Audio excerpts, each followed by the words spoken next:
Many lawmakers questioning why the U.S. would send 16 highly advanced F-16 fighter jets to Egypt, especially since Egypt's new President Morsi has had some very harsh words for America. You may recall Egypt's President Morsi saying that President Obama was very clear when he uttered his empty words on the land of Egypt. He uttered many lies of which he could not have fulfilled a single word, even if he were sincere, which he is not. And President Morsi has had even uglier words for our very close ally, Israel. He reminds his countrymen to, quote, nurse our children and grandchildren on hatred towards those Zionists and Jews and all those who support them. They must be nursed on hatred. The hatred must continue. And today, Senator Rand Paul pressing Secretary of State nominee John Kerry about the U.S. decision to send the F-16s anyway. We've heard President Morsi's comments about Zionists and Israelis being bloodsuckers and descendants of apes and pigs. Do you think it's wise to send them F-16s and Abrams tanks? Now, we spoke with Senator Rand Paul a short time ago. Senator, nice to see you, sir. Glad to be with you. What's your view of the United States selling F-16s? 4 have been delivered and 16 more to go in a 2010 deal to Egypt. That's a huge mistake. You know, the original deal was made with another leader who was deposed by a somewhat semi-violent revolution. And so I don't think it's a good idea. I think there's a potential that it elevates an arms race, and what we give to Egypt, Israel wants more or needs more to defend themselves. And I think there is a risk. President Morsi's had words interpreting, calling those who are in favor of Israel, calling them bloodsuckers and apes and descendants of pigs. I'd be a little bit concerned about arming a person who had that kind of language. All right, let's reverse engineer this a bit. In the event we don't send the 16 F-16s and the tanks to Egypt, what happens? You know, I'm not sure exactly what would happen necessarily. I think the Egyptians would come to us and negotiate with us and say, what kind of behavior would we have to have? And I would say to them, maybe you should protect our embassy. Maybe you shouldn't let hordes of people jump on top of our embassy and burn our flag and chant that to America. And I wouldn't give them money. I would condition money and anything we give to them on good behavior. And I don't think we've been getting good behavior from Egypt. All right, Morsi has said the worst things about Jews. He's also had President Bashir of Sudan recently for a state visit.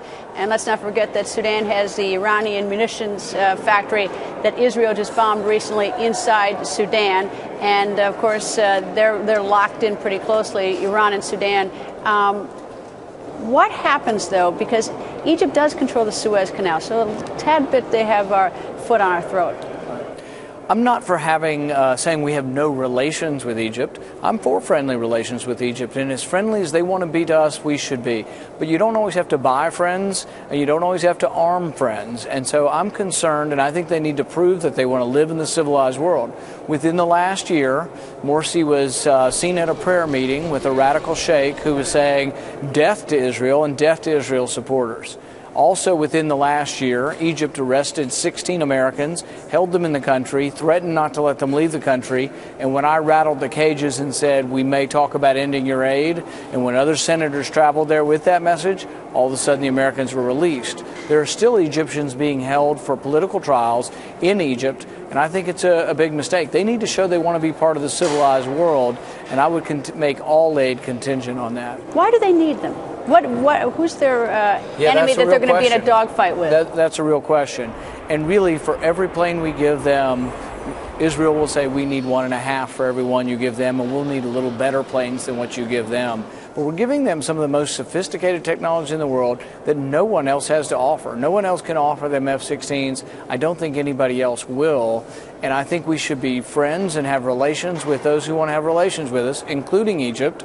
And I don't think that necessarily means that we have to be giving them sophisticated weapons. How much, though, is President Morsi going to want to be friends with us if, for instance, we aborted this deal on the F-16s, and wouldn't Morsi then try to get similar aircraft or from another country, or even buy them from a secondary market of some sort? You know, maybe, but we don't have to buy England's friendship. We have common cause. We trade with China. We don't have to buy China's friendship. We trade with Russia. We don't have to buy their friendship. Trade is a great thing. We can be a great trading partner. But we do have to buy it a little bit because it's very important to us that Egypt keep the lid on the trouble in the Middle East to the extent they can with Israel. We don't want Egypt firing up everybody else against Israel. it's also in their best interest to keep things peaceful and to keep down radical jihad and things like that. But my fear is maybe they're going to be part of that. I mean, the statements from the Muslim Brotherhood have not been moderate statements. These are people calling an entire race a descendant of apes and pigs. And so I'm concerned about that. I'm also concerned that these are weapons that could come back to haunt us. And this isn't the first time we've done this. Do you know who the biggest funders of the Mujahideen were? The United States. Who was part of these freedom fighters? Bin Laden.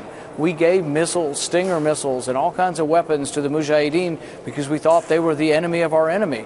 In the end, it backfired. Supporting radical jihad, something no American would be in favor of, that was our policy for a decade. So we do need to think through giving weapons to people who may well not be our friends. All right, you say giving, we're actually selling them, but we're giving permission for others, American companies, to sell them. It's not. Is it the U.S. government selling it, or is it one of our... I think we give them money, and they have to use the money to buy them from U.S. munitions manufacturers. So the people who are making the money actually are a lot of people in private business. In private business who do that. Right, but we give the money to Egypt to buy the weapons. What I always find astounding, though, is that nobody's looking at the connection between President Morsi of Egypt and President Bashir of Sudan, who's a indicted war criminal who has this Iranian munitions plant inside Sudan that Israel had to bomb because the munitions factory was supplying Hamas against Israel. I mean, nobody sort of follows this whole circle. The other thing about foreign and military aid is people think, they say, oh, it's buying friendship. They won't be our friends if we don't do this. Well, guess what? The people aren't the same as the leaders. You can buy leaders' friendship, but sometimes the people don't see it the same way. We've given billions upon billions to Pakistan. A Pew research study recently said 74% of them don't like us and think America's the enemy in Pakistan, despite the billions we give them. In Egypt, when the masses were uprising against Mubarak, do you think those people were happy that the tear gas that was being sprayed on them was from Pennsylvania, bought for with U.S. aid? So really, U.S. aid doesn't always buy friendship. It buys leaders who are often corrupt and steal the money, like Mubarak, but it often angers the people that feel like they're being oppressed by the leaders that we're giving money to. So I think sometimes it backfires. What would President Morsi have to do to make you think it was a good idea to send these F-16s to Egypt? One, I would say that he needs to pledge to protect our embassy, show his ability. I think there needs to be a State Department study saying, are they able to and will they defend our embassy? That would be the first step. And then I would wait a little while. It's a very new government. I would say we'll reassess this in about 6 months to a year. And I think that would be a very reasonable policy without saying absolutely they're not getting them, which you're right, might get a bad reaction. But I would condition it on behavior, and I would see how they're going to behave. I would say maybe you need to start releasing political prisoners. We need to use our aid as leverage to get things that are good for the people, not only their people, but our people. Dr. Afridi's being held in Pakistan. Why? Because he's a friend to America and an informant, and yet we continue to ply the Pakistanis with billions of dollars. Senator, thanks, sir. Always nice to see you. Thank you.